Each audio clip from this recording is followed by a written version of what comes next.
बिस्मिल्लाहिर्रहमानिर्रहीम। अस्सलाम वालेकुम। 24 नवंबर के एहतजाज के लिए इमरान खान ने पख्तूनख्वा सूबे की हुकूमत और पार्टी को क्या टारगेट दिया है, ये सुनकर आप भी हैरान रह जाएंगे, और ख़ास तौर पर इस बात पर कि जवाब में इमरान खान को क्या बताया गया है।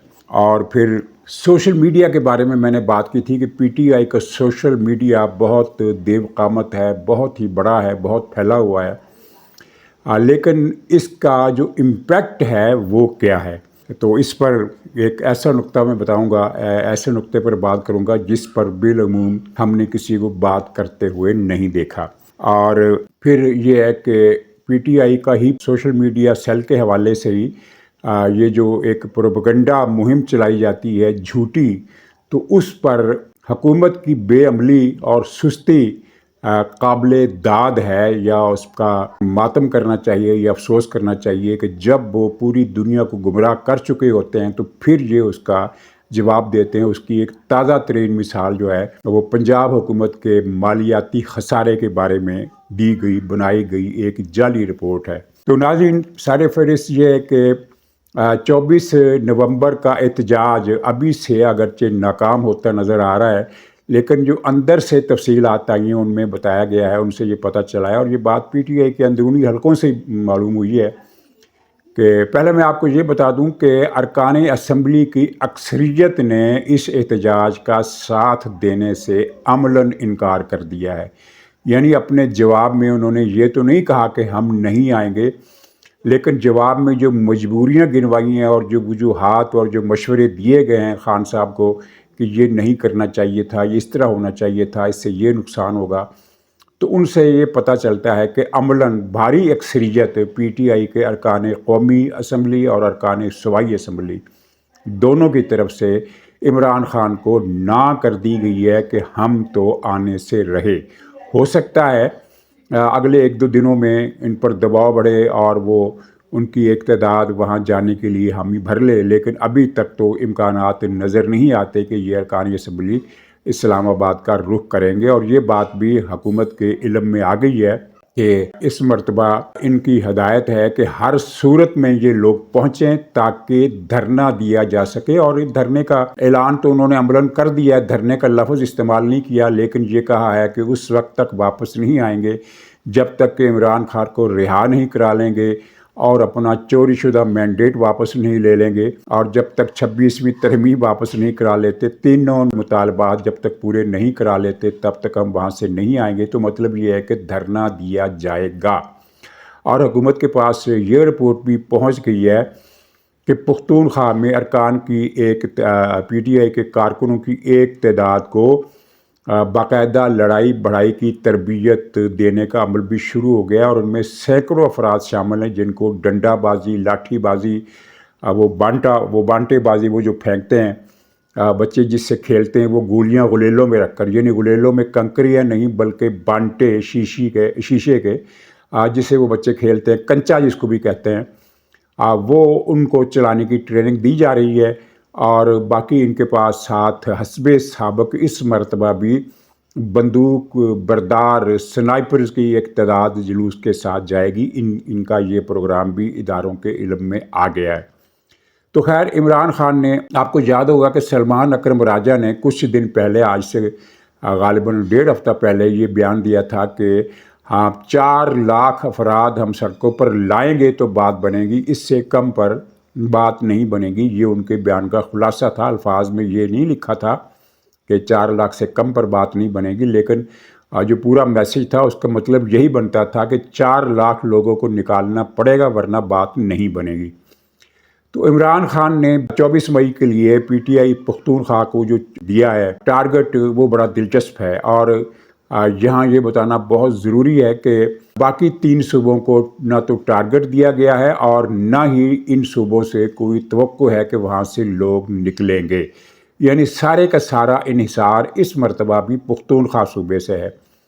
तो पख्तूनख्वा सूबे को, हुकूमत को और क़यादत को जो टारगेट दिया गया है वो है 20,000 अफराद का। वैसे 20,000 अफराद की तादाद कम नहीं होती। इतना बड़ा जुलूस अगर इस्लामाबाद में घुस जाए तो ज़ाहिर इंतज़ामिया के लिए खासे मसले पैदा हो सकते हैं, और उनको इतने बड़े जुलूस को बाहर निकालने के लिए काफ़ी ज़ोर आजमाई करना पड़ेगी इंतज़ामिया को। अगर ये जुलूस एक मरतबा घुस गया, इतला तो वैसे यही है कि इस मरतबा जुलूस को इस्लामाबाद में घुसने नहीं दिया जाएगा। ये फ़ैसला बहुत आला सतह पर हो चुका है। लेकिन वो जो 4 लाख का टारगेट था, 20,000 का ये टारगेट जो है उस 4 लाख की तादाद से किसी भी हवाले से लग्गा नहीं खाता। ये उसका अशर अशीर भी नहीं है। और इससे ये भी आप अंदाज़ा कर सकते हैं कि इमरान खान को भी अब हक़ाइक़ का कुछ अंदाज़ा हो गया है। वो जो पहले इनका आर्डर होता था कि 50,000 बंदा लाओ, 40,000 बंदा लाओ, अब इमरान खान ने अपना टारगेट जो है वो छोटा कर दिया है, 20,000 पर ले आए हैं। लेकिन पख्तूनख्वा सूबे ने इमरान खान को जवाब दिया है कि 20,000 का टारगेट अचीव करना हमारे लिए मुमकिन नहीं है। जो मौजूदा हालात हैं, हुकूमत बड़ी फस्ताई है और ये बड़ा जुल्म और तशद्दुद करती है, कड़े पहरे लगाती है, नाके हैं और गिरफ्तारी हैं और फलां और ढमकान। तो 20,000 का टारगेट हम पूरा नहीं कर सकते। हमने अपने तौर पर 10,000 अफराद को पख्तूनख्वा से लाने का टारगेट रखा है। बाकी मुल्क से 1,000 के करीब लोग आ जाएंगे, पंजाब से, सिंध से मिलाकर 1,000, तो गोया कि 21,000 11,000 का ये टारगेट इन्होंने दिया है कि 11,000 या 12,000 का जुलूस लेकर हम इस्लामाबाद में दाखिल होंगे। ये उनका टारगेट है। लेकिन पीटीआई पख्तूनख्वा के अंदर से जो इतलात इदारों को मिली हैं वो ये है कि हस्बे साबक इस मरतबा भी 6,000 से ज़्यादा का जुलूस पख्तूनख्वा से आने वाला नहीं है। और 6,000 की तादाद वो है कि जिस पर अगर ज़रा सी भी सख्ती की जाए तो यानी बड़े मुख्तसर वक्त में इस पर काबू पाया जा सकता है। मुश्किल सिर्फ ये होती है कि सख्ती के दौरान एक आदमी, 2 आदमी, 3 आदमी ज़्यादा ज़ख्मी हो सकते हैं, कुछ आदमी ज़्यादा ज़ख्मी हो सकते हैं और खुदा ना करे उनकी मौत भी हो सकती है। और ये वो बात है जो पीटीआई के लिए नेमत गैर मुतरक़्क़बा साबित हो गई। तो चुनाचे ये भी तय किया गया है कि सख्ती इस अंदाज से नहीं की जाएगी कि किसी को इतने शदीद ज़ख्म आ जाएं कि वो जान से जाए, और इसलिए सख्ती जो है वो भी खुद को कंट्रोल में रख कर की जाएगी। लेकिन ये तय है कि इस तरह की सख्ती ज़रूर होगी कि लोगों को इस्लामाबाद में दाखिल होने से रोका जाए। न सिर्फ ये कि इस्लामाबाद में बल्कि पिंडी में भी उनको दाखिल होने नहीं दिया जाएगा, क्योंकि एक इत्तला के मुताबिक, गैर मुसद्दक़ा इत्तला के मुताबिक ये है कि अगर इनको इस्लामाबाद में जाना मुश्किल महसूस हुआ तो ये पिंडी में घुस जाएंगे और GHQ के सामने किसी जगह पर, GHQ के आसपास कोई इतनी बड़ी जगह मौजूद नहीं है जहां 8-10 हज़ार 6,000 आदमी धरना देकर बैठ सकें। लेकिन फिर ये यानी इस्लामाबाद के से मायूस होकर ये पिंडी का रुख करके GHQ के सामने पहुंचने की कोशिश करके हुकूमत के लिए एक नया हसास किस्म का सिक्योरिटी मसला खड़ा कर सकते हैं। तो ये जो सूरत हाल है, ये जो मैंने अंदर की बात बताई है और जो इतनी अंदर की बात नहीं है, बहुत सारे इस्लामाबाद के और पेशावर के साफ़ियों को ये बात मालूम हो चुकी है कि कितना टारगेट दिया गया और पख्तूनख्वा सूबे ने जवाब में क्या कहा है और असल सूरत हाल क्या है। यानी 20,000 का टारगेट दिया गया, इन्होंने कहा कि 20,000 मुमकिन नहीं है, 10,000 लेकर आएंगे, लेकिन 10,000 भी नहीं ला सकेंगे। 6,000 के करीब लोग इस्लामाबाद का रुख करेंगे। ये है खुलासा इस सूरत हाल का। अच्छा, अब यहाँ मैं वो बता दूं कि सोशल मीडिया का, जो पीटीआई के सोशल मीडिया का एक हाल है वो क्या है। ये एक इफरीत है जो खड़ा किया पाक फ़ौज ने पिछले दौर में डिफेंस बजट से कटौती करके अरबों रुपए खर्च करके एक टीम बनाई गई पीटीआई की सोशल मीडिया की। जो फ़ौज की रजीम तो चेंज हो गई, लेकिन ये सोशल मीडिया का इफरीत अपनी जगह बाकी रहा। और ये इतना बड़ा सोशल मीडिया का इतना बड़ा नेटवर्क है कि ना तो अमेरिका की रिपब्लिकन पार्टी के पास इतना बड़ा नेटवर्क है, ना ही रा और मोसाद के पास इतना बड़ा नेटवर्क है जितना बड़ा नेटवर्क पीटीआई को खड़ा करके दे दिया गया।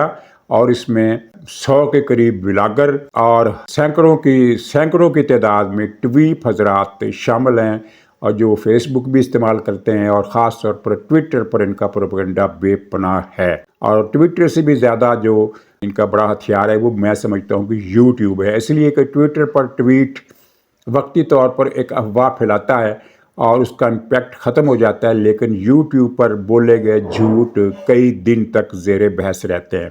مصر کا جو سوشل میڈیا تھا اینٹی مبارک اور اس کے بعد اینٹی مرسی، یہ سوشل میڈیا اتنا بڑا نہیں تھا جتنا پی ٹی آئی کا ہے۔ پی ٹی آئی کے مقابلے میں یہ بہت چھوٹا سوشل میڈیا تھا۔ اسی طرح بنگلہ دیش میں جو عوامی تحریک چلی اس کا سوشل میڈیا بھی اتنا بڑا نہیں تھا جتنا پی ٹی آئی کا تھا، بلکہ بہت ہی چھوٹا تھا۔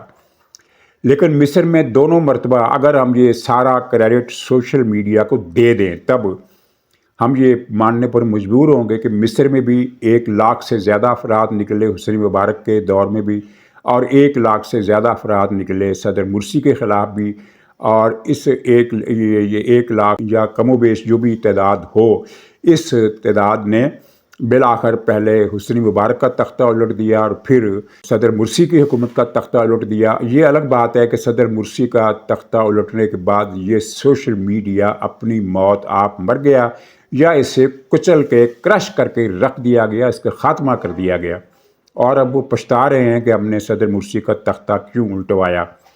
بنگلہ دیش کا بہت چھوٹا سا میڈیا، اس نے بھی ہر روز جو جلوس نکلتے تھے پورے بنگلہ دیش میں، ان کی مجموعی تعداد کئی لاکھ بنتی تھی، یعنی 50-60 ہزار کا جلوس ڈھاکے میں، تو 10,000 کا چاڑگام میں، تو 5,000 کا جیسور میں، تو 20,000 کا راجشاہی میں، کوئی 5,000 کا سلٹ میں، 15,000 کا میمن سنگھ میں۔ اسی طرح پورے ملک کے اگر یہ جلوس اکٹھے کیے جائیں اور سلہٹ اور راجشاہی سے لے کر کاکسس بازار تک کم سے کم 50 شہروں میں ہر روز یہ جلوس نکلتے تھے، اور مجموعی تعداد ان کی روزانہ کی بنیاد پر 6-7 لاکھ افراد کی ہوتی تھی، یعنی ملک میں ہر روز 6-7 لاکھ افراد سڑکوں پر ہوتے تھے۔ اور پھر جو آخری دنوں میں جو جلوس نکلے ان میں صرف ڈھاکہ کے جلوس کی تعداد 3 اور 4 لاکھ کے درمیان تھی، یعنی وہی تعداد جو سلمان اکرم راجہ نے بتائی، 3 اور 4 لاکھ کے درمیان۔ لیکن پی ٹی آئی کا یہ سوشل میڈیا امپیکٹ لیس ہے، یہ جھوٹ پھیلاتا ہے، گمراہی پھیلاتا ہے، گالیاں دینے میں اس کا پوری دنیا کی تاریخ میں کسی ہجوم کی طرف سے اس کا مقابلہ نہیں کیا جا سکتا۔ لیکن عوام پر اس کا امپیکٹ کیا ہے، وہ یہ ہے کہ پچھلے 2 سال سے پی ٹی آئی پختونخوا کے جلوسوں کے علاوہ، ان کی ریلیوں کے علاوہ، جہاں سے 6,000 لوگ ہر مرتبہ اسلام آباد کا رخ کرتے ہیں، پی ٹی آئی کا یہ دیو قامت میڈیا پورے پاکستان میں کہیں پر بھی 1,000 افراد کا جلوس نہیں نکال سکا، نہ کراچی میں، نہ اسلام آباد میں، نہ لاہور میں، نہ ملتان میں، نہ فیصل آباد میں، کسی بھی بڑے شہر میں۔ مصر میں تو ایک ہی بلکہ 2 ہی شہر ہیں بڑے، ایک قاہرہ جس کو کائرو کہتے ہیں، اور دوسرا اسکندریہ جس کو الیگزینڈریا لکھا جاتا ہے نقشوں میں۔ اور پاکستان میں تو کم سے کم 10 بڑے شہر ہیں، کراچی ہے، لاہور ہے، فیصل آباد ہے، حیدرآباد ہے، ملتان ہے، پشاور، کوئٹہ، اسلام آباد، پنڈی، 10 11 12 شہر بن جاتے ہیں جن کی آبادی لاکھوں میں آئی ہے، ملین سے اوپر ہے۔ تو یہ کسی بھی شہر میں پی ٹی آئی کا اتنا بڑا سوشل میڈیا 1,000 کا جلوس بھی نہیں نکلوا سکا کہ اس کے کہنے پر یہ social media P T I کے لوگ اپنی طاقت کا مظاہرہ کرتے، اور اس طرح یہ امپیکٹ لیس میڈیا ثابت ہوا ہے۔ اس نے عوام کے ذہنوں کو زہر آلود ضرور کیا ہے، گالیاں دی ہیں، معاشرے میں فساد پھیلایا ہے، فتنہ پھیلایا ہے، لیکن اب مجھے یہ لگتا ہے کہ یہ عفریت اپنی موت آہستہ آہستہ مر رہا ہے۔ بہرحال اس کی مثال میں نے اپنے نوائے وقت میں جو کالم لکھا تھا، اس میڈیا کی مثال میں نے یوں دی تھی کہ ایک صاحب تھے بہت ہی موٹے، وہ سڑک پر جا رہے تھے فٹ پاتھ پر، تو رستے میں انہوں نے دیکھا کہ وہ ایک وزن بتانے والی مشین ہے، وہ اس پر چڑھ گئے وزن اپنا ماپنے کے لیے۔ وزن زیادہ تھا، مشین ٹوٹ گئی، اور جب مشین ٹوٹ گئی تو وہ سوئی جو وزن بتاتی ہے کہ یہ اتنے کلو کا وزن ہے، وہ مشین ٹوٹ گئی تو سوئی 0 پر آ کر کھڑی ہو گئی مشین ٹوٹنے کی وجہ سے۔ اچھا، 3-4 بچے گزر رہے تھے جنہوں نے یہ منظر دیکھا کہ اتنا موٹا آدمی مشین پر چڑھا ہوا ہے اور سوئی بتا رہی ہے کہ اس کا وزن 0 کلو گرام ہے، تو وہ بڑے حیران ہوئے، اور ایک بچے نے دوسرے سے کہا کہ لگتا ہے کہ یہ جو موٹا ہے، یہ جعلی موٹا ہے، اس کے اندر صرف ہوا بھری ہوئی ہے، یعنی اگر اتنا موٹا غبارہ آپ وزن بتانے والی مشین پر رکھ دیں تو اس نے 0 ہی اظہار کرنا ہے، وہ چند گرام کا وزن ہوگا اس کا۔ لیکن وہ آدمی سچ مچ موٹا تھا، اور اس کا وزن جب 0 پر دیکھا تو بچوں نے کہا کہ یہ تو اس کے اندر تو ہوا بھری ہوئی ہے، یعنی بس دیکھنے میں اتنا موٹا تازہ لمبا چوڑا جن نظر آتا ہے، دیو نظر آتا ہے، لیکن حقیقت میں یہ کچھ بھی نہیں ہے۔ وہ تو خیر لطیفہ تھا، لیکن پی ٹی آئی کے سوشل میڈیا کا امپیکٹ کا یہی حال ہے کہ اس کا کوئی امپیکٹ پاکستان کے عوام پر مرتب نہیں ہو سکا۔ ناظرین، یہ وہ نقطہ تھا جس کا میں نے اپنے پچھلے پروگرام میں ذکر کیا تھا۔ اب آپ دیکھیے کہ پچھلے 10-12 دن سے پی ٹی آئی نے ایک گمراہ کن پروپیگنڈا شروع کیا، جھوٹی رپورٹیں نشر کی، اور اس پر اتنے پروگرام کیے کہ لوگوں کی بڑی تعداد کو، بلکہ سب کے سب کو یقین آ گیا کہ یہ رپورٹ سچ ہے۔ یقین آنے کی وجہ یہ بھی تھی کہ حکومت کی طرف سے اس کا کوئی نوٹس ہی نہیں لیا گیا۔ رپورٹ یہ تھی کہ باقی تینوں صوبوں کی حکومتوں کے وسائل جو ہیں وہ سرپلس ہیں، اور پنجاب حکومت جو ہے وہ پتہ نہیں کتنے ارب کے گھاٹے میں ہے۔ یہ مریم نواز نے 8 مہینے کی حکومت میں ایسا کیا کہ یہ رقم غائب ہو گئی اور پنجاب دیوالیہ ہو گیا، پنجاب کا خزانہ خالی ہو گیا، للے تللے کیے، رقم کی کرپشن کی، نالائکی کی، کیا کچھ کیا۔ اس پر کوئی جواب نہیں دیا گیا۔ 2 ہفتے تک یہ جھوٹ بولا جاتا رہا۔ اب پھر پنجاب حکومت کو کسی نے توجہ دلائی تو اس نے پھر تردید جاری کی، اور نہ صرف یہ کہ خود تردید جاری کی بلکہ وفاقی وزارت خزانہ سے وہ ڈاکومنٹڈ رپورٹ بھی جاری کروائی، جس میں بتایا گیا کہ پنجاب حکومت کے پاس 40 ارب روپے کا سرپلس سرمایہ ہے۔ یعنی اتنا بڑا جھوٹ۔ ان کے جھوٹ بولنے پر حیرت بالکل نہیں ہے۔ وہ تو پی ٹی آئی کے پروپیگنڈا سیل جو ہے یہ چلتا ہی جھوٹ کی بنیاد پر ہے یا گالیوں کی بنیاد پر ہے۔ اگر آپ ان کے پی ٹی آئی کے کسی بھی ولاگر کا ولاگ سن لیں اور اس میں سے جھوٹ کو مائنس کر دیں اور گالیوں کو مائنس کر دیں، الزام تراشی کو مائنس کر دیں، تو پیچھے پروگرام میں بس 2 ہی فکرے رہ جائیں گے کہ میں فلاں بول رہا ہوں اور اچھا اب پروگرام ختم کرتا ہوں، اجازت دیجیے۔ یہ بس 2 فکروں کے علاوہ باقی سب غائب ہو جائے گا۔ حیرت کی بات ان کے جھوٹ بولنے پر نہیں ہے، حیرت کی بات یہ ہے کہ مسلم لیگ پارٹی کی سطح پر یا پیپلز پارٹی بھی ایون، اور وفاقی حکومت کی سطح پر، صوبائی حکومت کی سطح پر، اور یہ پارٹی کی سطح پر اس جھوٹے پروپیگنڈے کا بر وقت نوٹس لینے کی ضرورت کیوں محسوس نہیں کرتی؟ یہ ایک افسوسناک امر ہے۔ ناظرین، پنجاب میں ایک بہت بڑا سیاسی خلا پیدا ہو رہا ہے جس کی ماضی میں کوئی مثال نہیں ملتی، بلکہ دنیا میں بھی شاید اس کی کوئی مثال نہیں ملتی۔ تو اس پر میں کل کے پروگرام میں تبصرہ کروں گا، اور مریم نواز صاحبہ نے جو یہ کہا ہے کہ پنجاب میں مسلم لیگ نون کی مقبولیت بڑھ رہی ہے، اس سوال پر غور بھی اسی تبصرے میں شامل ہوگا۔ تو اس لیے اجازت دیجیے، انشاءاللہ تعالی اگلے پروگرام میں ملاقات ہوگی۔ تب تک کے لیے خدا حافظ۔